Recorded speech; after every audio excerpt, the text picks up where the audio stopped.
Abdul mai shanawa.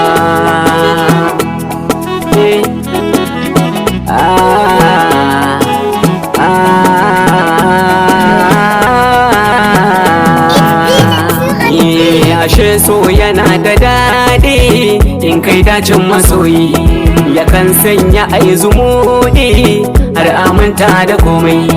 Ni na dace sahibata ba ta yi min nishayi, shi yasa son take ta girma cikin zuciyata.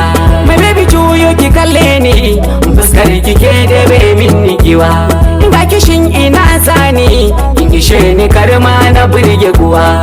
Kyawun ki ne ke sumani, gani zaune na kasa na yi wucewa. Garin kin zama ruhi, fitan ki a jikina ba sai kushewa. Ki so ni kar da ki bar ni, ki bi ni kar ki guje ni, ga hannuwa na ki ja ni, muje gidanku a sanni. Ba ni ji ban gani, akan ki ko za a karni, taho ki yantar da ni, ku zana samu sukuni.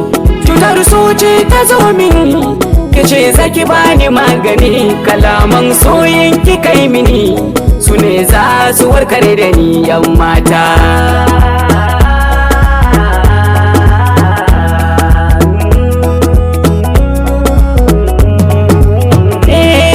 Mafarki daren jiya an ɗaura mana aure ni da ke, na kai matakin da na daɗe ina jira na gan mutane buri na ya cike. Kin zama mata ta na zan mijinki ga masaunin har kalamai na zo muke. Ƙarshe na farka na ganni ne kaɗai na gane wai ashe ma mafarki nake. Ƙarshen ta sai damuwa nake, idaniya sai hawaye suke, rashin ganin ke har ma agiya nake, maganganu sai zuba nake.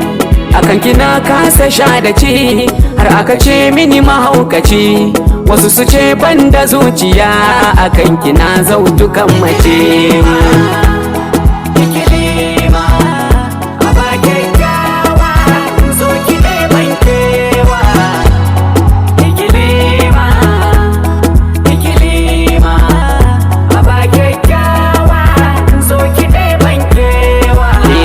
Kyakkyawar mace, cikar ya mace, sufar ki mata daban ce, ga ki farar mace, mai farin idanu jiki ya madara mata kin zarce. A kallon guda da na yi miki nan take zuciya ta kika sace, kin bar ina ta shan fama zafin son ki kamar zana zauce.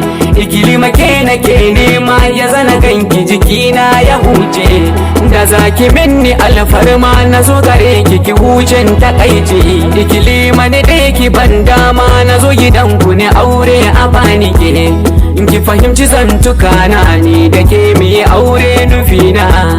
Haba ki dan yi minni dariya, naga hasken hakoranki ya walƙiya, idan na same ki gimbiya walla na mori duniya. Ikilima tu kyakkyawa.